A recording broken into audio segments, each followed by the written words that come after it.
to Spill the Trauma, Keep the Drama. I'm your host, Kayla. As always, I do want to remind you guys I'm not a licensed professional. If you are seeking mental health help, seek out a licensed professional. If you need help with resources, you can always hit me up. My DMs are always open. My handle everywhere is Spill the Trauma, Keep the Drama. And now let's spill some trauma. Growing up, my parents moved me like every other year. Okay, so from kindergarten to second grade, I made a pretty good group of friends. But when I moved in third grade, I lost contact with pretty much everyone because social media wasn't a thing yet, and that kind of sucked. Then, third grade, I was in Florida. Again, I made new friends, but lost most of them because I moved in fourth grade, which sucked. Fourth grade, I came up here to New York, and again, I made friends, and this time I had an email. So at the end of the summer, when I was being uprooted yet again, I at least had a way to keep in contact with these girls. And so when I returned in sixth grade and one of the friendships imploded, it definitely took me by surprise. We were supposed to have class together because everyone else was on a field trip, and I was super excited to have class with her, but then she completely ignored me. And I went home hysterically crying because I just didn't get it. I was like, she said we were friends forever. Like, what the hell? Grandma, the OG, was like, I never liked her anyways. And funny enough, only my friends that have gotten grandma's approval, with the exception of the one that she yelled at, has stuck around. So grandma's has the intuition, and I should have always listened to her.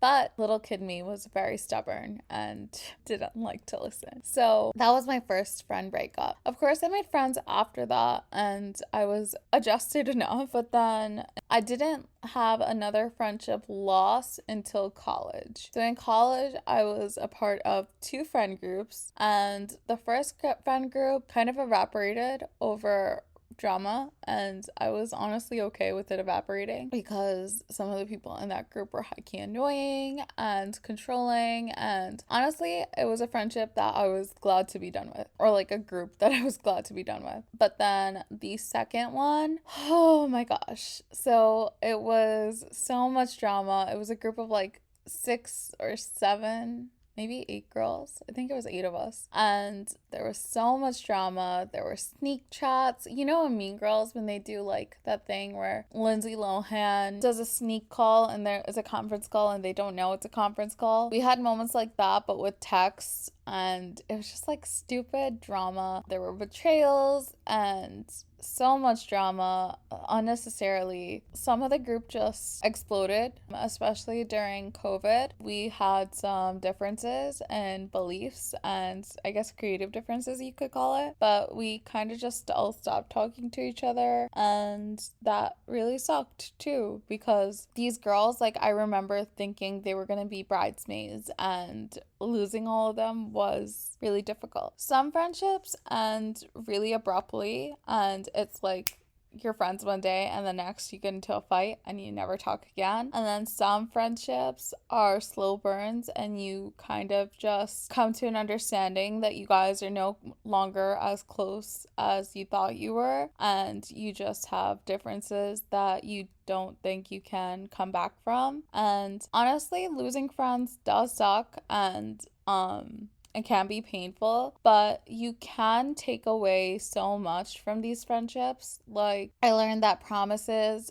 don't always equal forever. I also learned that just because you're close with people doesn't necessarily mean that they are going to be loyal. I also learned that in some of these friendships that I was accepting less than what I deserved, and I was accepting treatment that I didn't deserve. Like, for some people's birthdays, I would go out of my way to do everything for them, and then when it would be my birthday, the favor wasn't really returned, and things like that, where like you're there for them and you let them vent whenever and wherever, and you listen to them, but then when you need to vent, you're like too much. And like things like that make you realize like they weren't really friends in the first place, and I'd rather like not be a placeholder for someone who's just waiting for something better and more fun. You also learn what a fair weather friend is. A fair weather friend is someone that is only there for a good time, not a long time. Who wants a friend like Drake? Not me.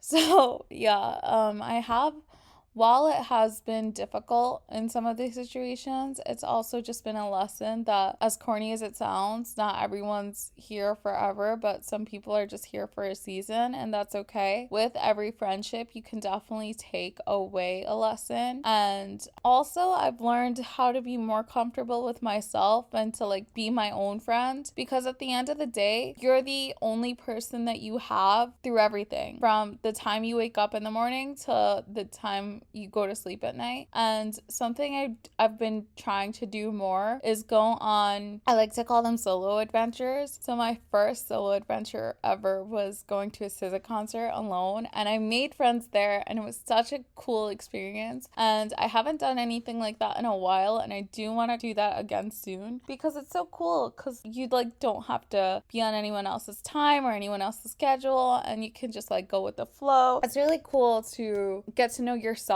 more and get to be your own best friend, because no one's going to love you like you love you. And once you learn how to love you, you can accept better love from other people. Once I started to love myself, I started putting up more boundaries with people. I started not accepting less than what I deserve. And honestly, it's been really eye-opening to see how before I let people walk all over me, and now I don't fuck with that. Like, if you are gonna walk all over me, then goodbye, there's the door. Friendships aren't always going to be forever, but you being there for yourself will be. So it is super important to value yourself and love yourself. And then also, don't freak out when you lose a friendship or like go through a friendship breakup. Yes, it is super painful, and yes, it sucks, because you no longer are going to be talking to that person. You like lose inside jokes and things like that, and that definitely sucks, but you're always going to make new friends. And honestly, if that person is out of your life, there's definitely a reason for it, so don't think too deeply into it. If you want to share your friendship breakups or talk about losing a friend, my DMs are open. And until next week, when we spill more trauma.